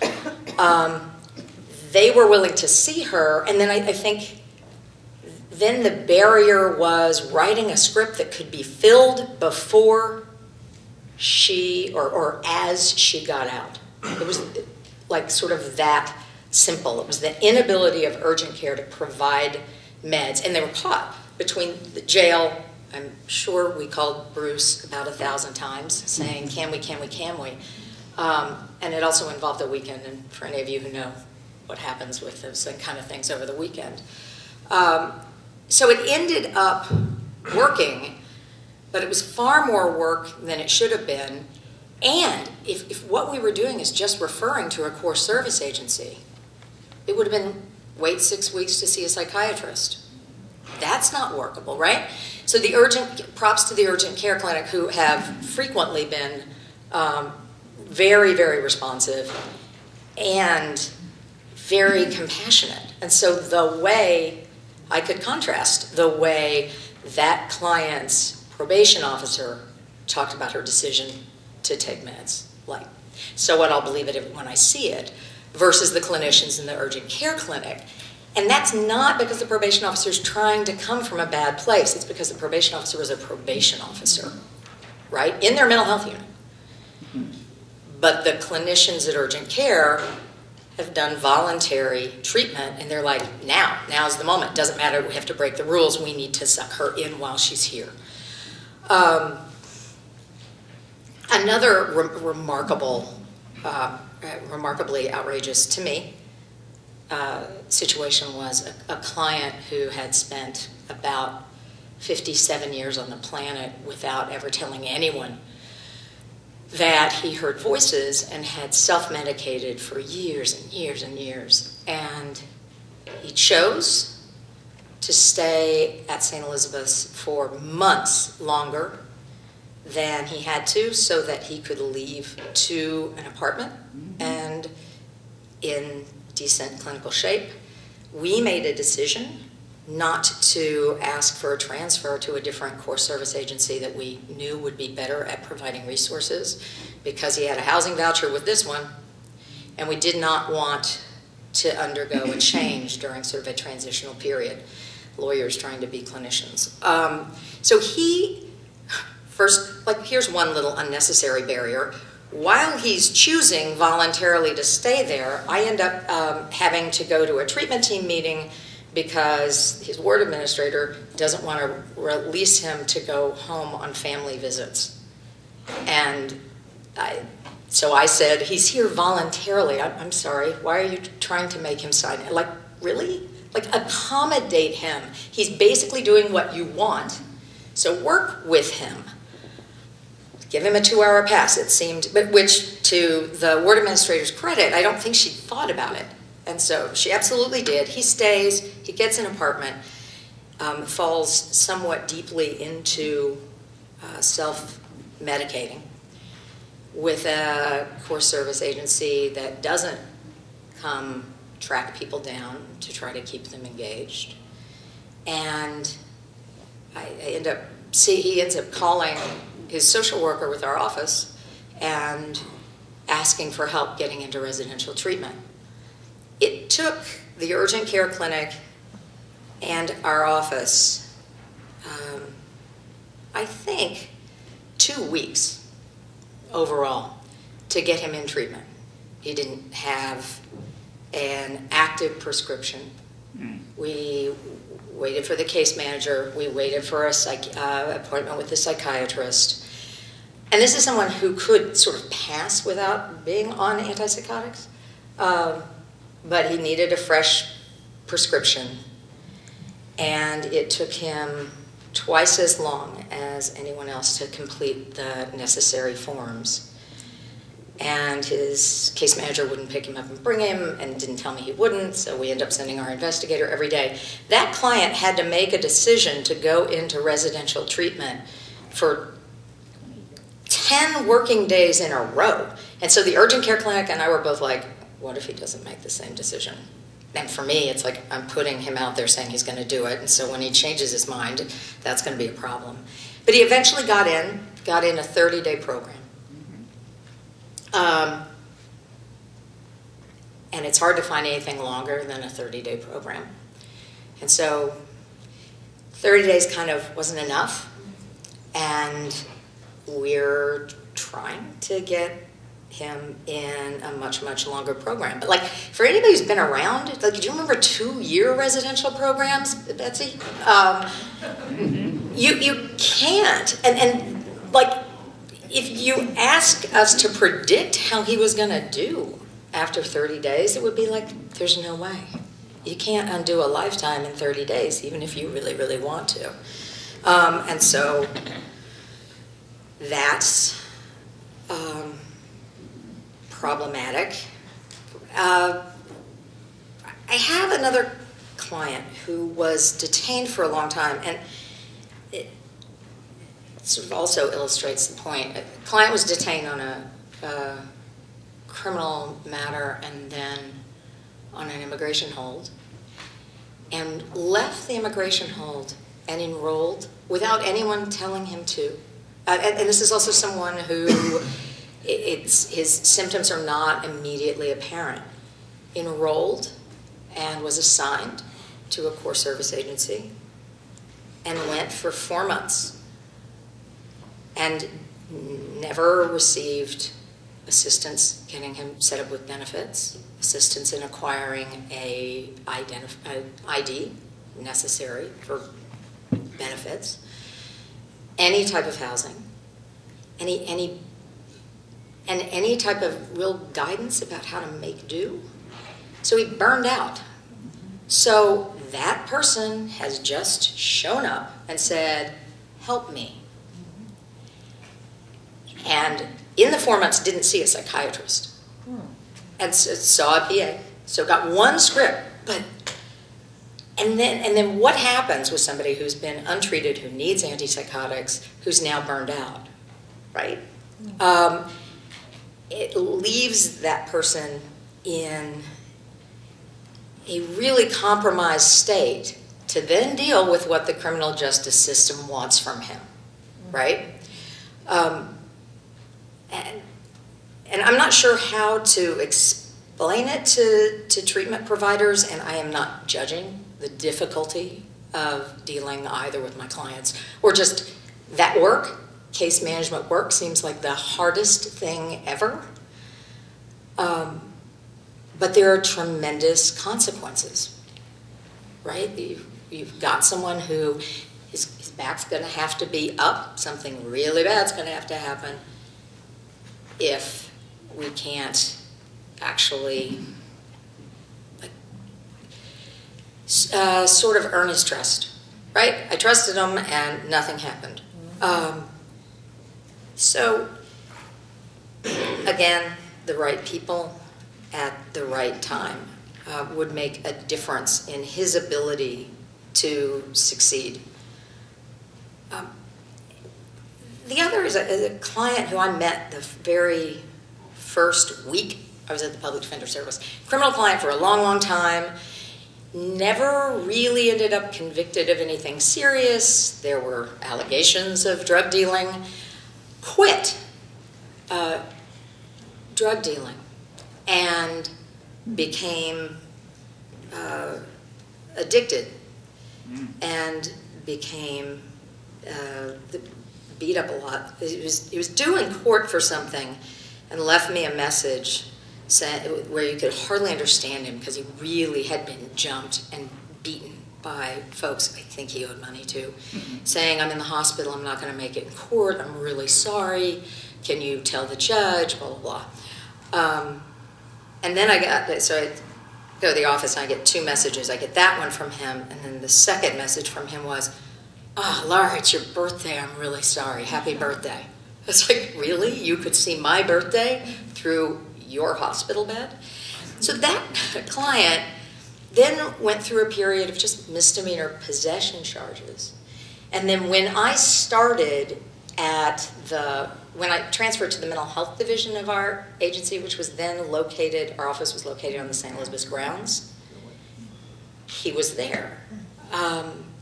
He was suicidal and a cutter and wanted to be there.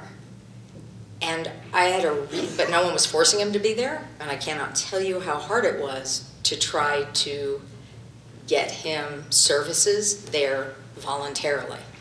It was like the whole throw me in the briar patch thing. Should we pretend like we don't want to be here to gain treatment? But he was a guy that they could only see as a criminal. I called a psychiatrist. He's like, well, can you tell me what you know about this old murder charge? I'm like, can I tell you what I know about? He cut himself and came into my office. Can we talk about that? Instead, there was this sort of morbid fascination by a psychiatrist with prior charges and an inability to see what this guy had been self-medicating for years and years, accompanied by the psychiatrist telling me that I was super naive, which I found a little bit amusing. So our clients are, I guess, charged with crimes, they committed crimes, so I guess that makes them criminal.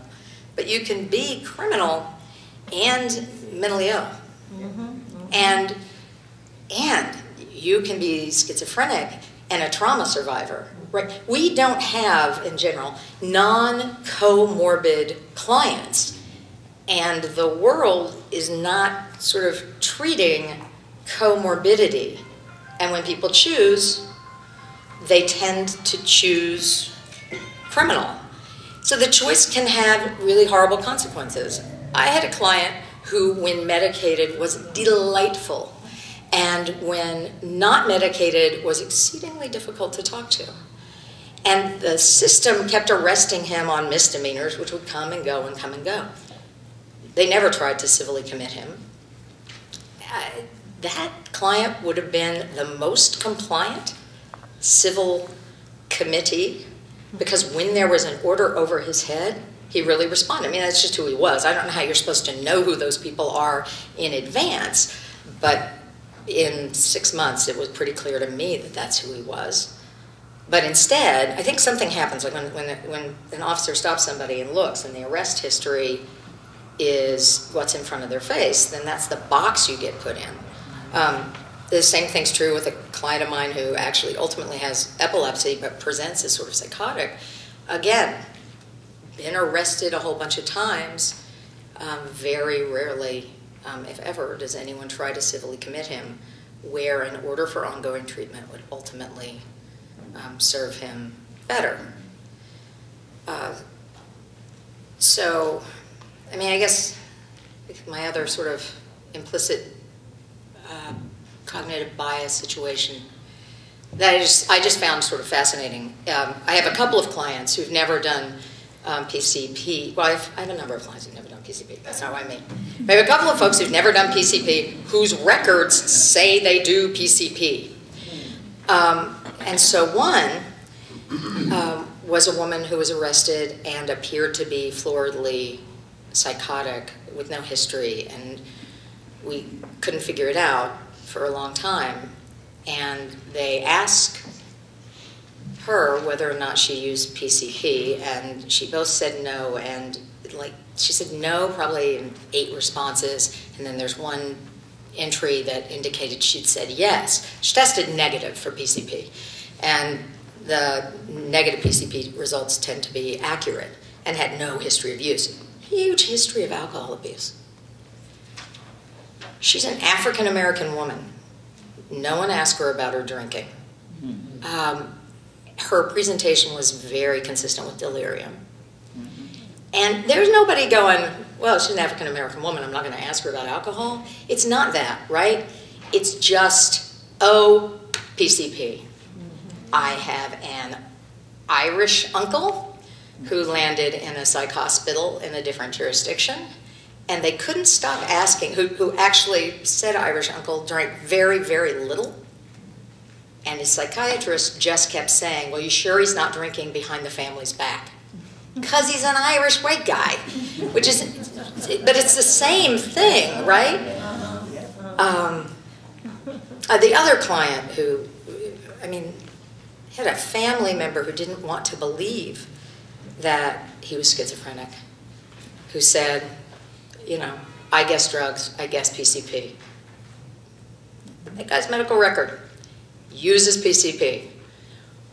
We called, we said, what's your source for that? Can we please have you talk to family? We don't think there is a source for that. They took it out, he switches doctors, he came right back. That, I mean, that is the way that the world sees people, and so that's not something that we can really change, but I think a little bit of awareness that regardless what door somebody walks through, we should all be able to recognize mental illness and not be confused by the label that the system has sort of attached. Thank you.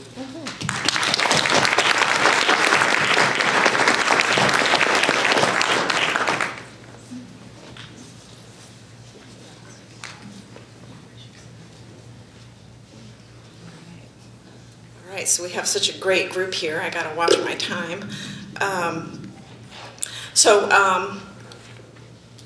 Just wanted to share a little bit about Deaf Reach, the organization that I'm now the executive director of. Yay! No, you gotta put your hands up. That's how we do it in the deaf community. Thank you. All right, how many people here have had experience with people who are deaf? Hard of hearing? Okay, so a fair number. Yeah, you know, it's interesting, you don't realize until you really start working that there actually is a lot of touch between the hearing community and the deaf community. It's not a great volume, but it does happen. So I'll tell you a little bit about the story of Deaf Reach. Deaf Reach opened way back in the 70s as a response to the need to outplace people from St. Elizabeth's who were in a particular unit there who were deaf. But there's even a little bit more of a backstory in how the people who were deaf came to one unit at the hospital. And that is that a group of religious leaders had come together sometime in the middle of the 70s or something kind of like that, and were sort of, the facilitator for the meeting did not show up. And so they were kind of hanging out talking about various issues that they found important, and several had had an experience of being to the hospital and visiting with people who were deaf, and noticed they were all in different units, and decided that that wasn't a really great way to promote community and bring people together. So there was a lot of advocacy done to bring people together into one unit, so that deaf people could sort of communicate with each other. So then deinstitutionalization and outplacement resources were necessary, and Deaf Reach became incorporated and purchased several houses in the DC community. So we have group homes for people who are deaf with serious mental illness. We also have some independent living programs for people who are deaf in the community. We do community support through the Department of Behavioral Health.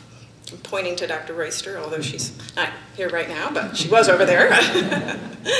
We have a day program for people with mental health concerns. We also have services for people who are developmentally disabled as well. We also have an interpreter service, because one of the things we need to do is help people communicate with each other. We have about 25 staff, and we serve just less than 100 people.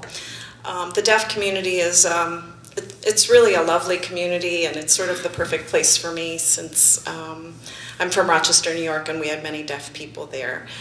So I've enjoyed being a part of this community. I want to talk a little bit about our relationship with the criminal justice system.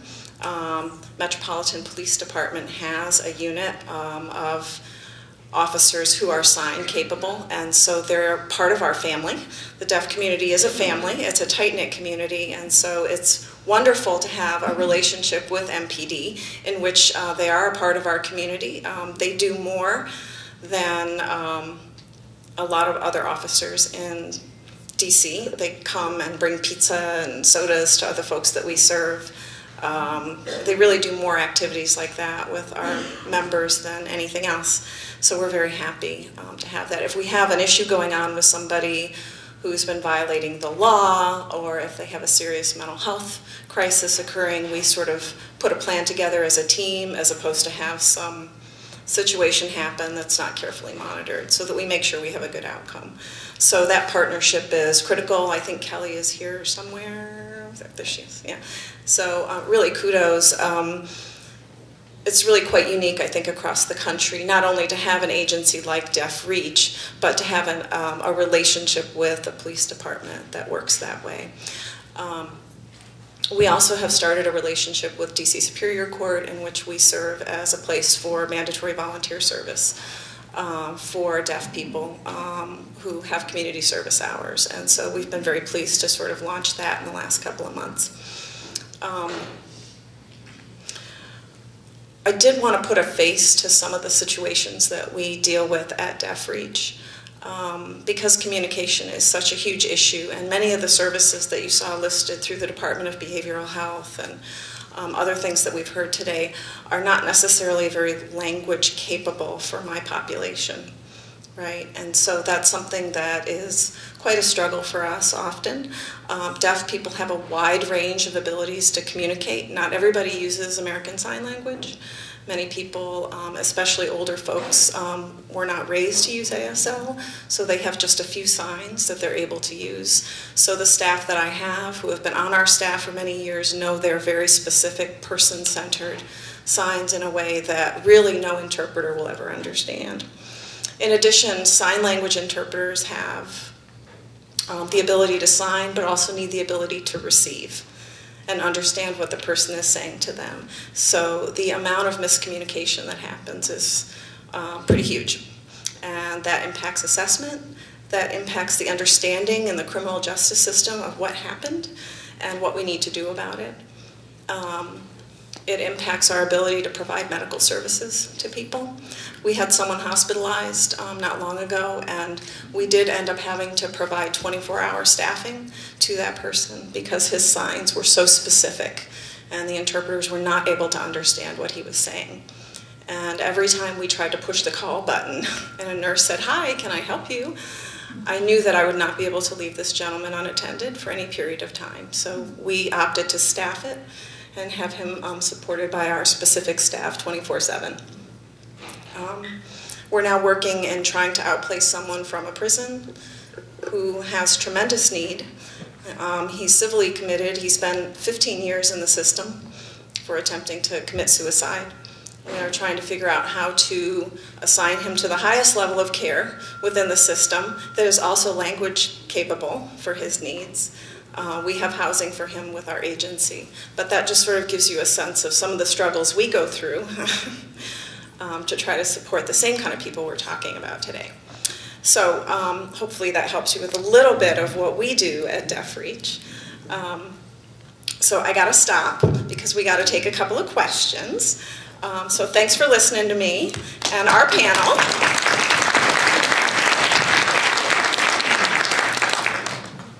And ask away.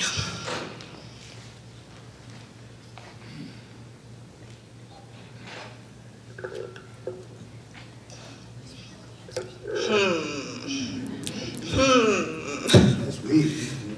Yeah, I think you did. Uba? Hi, Uba. Hi, Uba. Good morning, everybody. Good morning. How did you get linked into the process to become a peer support worker? How did that happen? Well, I gotta tell you, I have mental issues. That's a good question. I have mental issues. Still, y'all. I'm just got them leveled off. I'm connected with a provider called Pathway to Housing. And what happened was, I go up there every month and I volunteer cut hair for the homeless. You know, and it was brought to my attention that they had started the program. DBH had started the Certified Peer Specialist program. And so I told them when they first asked me, I was like, y'all crazy. I can't do that. But once they explained to me exactly what it was about, I had to do it. It wasn't about me couldn't do it or didn't want to do it. I had to do it because I felt that I was the perfect example to let people know it's possible. So Pathway to Housing with Ms. Lightfoot and DBH, they set it up where, and the good thing about it is set up like a job interview. To get in the program, you have to come and be interviewed. So it ain't like you just sign a piece of paper and you in. You have to be interviewed to make sure you're mentally level at that time to be able to adjust with what's about to come your way. And I tell a lot of certified peer specialists that come after me, if you can't get up in the morning and look in the mirror and be comfortable with what you see, you can't do this job. Good. Probably one more.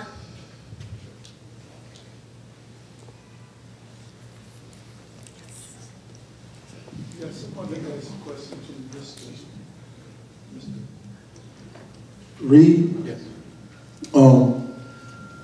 Shout out to my brother Anthony. We was from the same neighborhood, right? And him, like myself, was born with mental illness. And I'm 53 years old and been suffering with it all my life, in and out of prison since I was 8 years old. And that's a different story, right? And I didn't ask to go to prison. I wanted to go to prison, and that's a total different story because of my situation. But question to you, brother, as far as getting it out there a little better outreach. Because I'm in the neighborhood, I'm in the hood, Ward 7, every day. When I leave here, I'm back in Ward 7. And I see the hurt and pain that goes on in those neighborhoods. For instance, I have a brother, and I can mention his name, Rodney Short, that just got released out of prison yesterday. He hasn't had nobody to help him yet. I've been following this man since we was 4 years old. Right? And him and I have been going through mental illness all our life. And he knows that, brother. You probably know him too. And the thing is that better outreach, man. Because this brother, man, that walked in the rain and everything, you know, it's just better outreach, man. And I like to get with you because we have a little organization that we started, Hustlers to Harvesters. Okay. And Hustlers to Harvesters are a group of returning citizens, man, that collaborate with the young generation that want a better sustainable life and want to help these guys. So I love to reach out with you and help with that. Yeah. Thank you. No problem.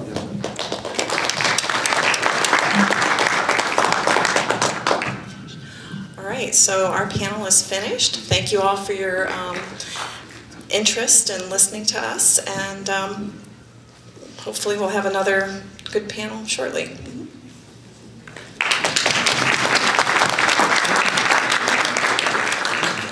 Thanks again, Michelle and Anthony and Bruce and Laura for your words of wisdom, but also your participation today. We are going to shift now to a break, a 15-minute break, but I want to give you some just information that will lead you to the next sessions. So after the break, everyone is invited to select a breakout session to participate in. So in your program, you have the breakout sessions. The first is pre-arrest and court-based diversion, which will be held upstairs in conference room 1114. The second is planning, and the facilitator for that session is Michael Williams, who is the Associate Director, or Deputy Associate Director for Operations at Pretrial Services. The second breakout session is planning and implementing effective mental health in jails. That's going to be held in conference room 1117. Dr. Beth Monette, the medical director with the Health Services Administrator for the DC Department of Corrections, will facilitate that session. Our third breakout session is the impact of trauma on mental illness and system involvement. That's in conference room 1107. We have Wallace Kirby, who's the co-founder of Hustlers to Harvesters that was just mentioned, who's going to be facilitating that session. And then our fourth session, Community Reentry Solutions That Work, conference room 1112. And that will be facilitated by Ashley McSwain, who's the Executive Director for Community Family Life Services. The charge for each of these breakout sessions is to discuss issues, but we really want you to walk away with we want to hear your recommendations. So where you land, be prepared to roll up your sleeves and participate. Thank you for your attention so far, and let's have great breakout sessions. After the sessions, you'll be coming back downstairs for lunch. Thanks, everyone.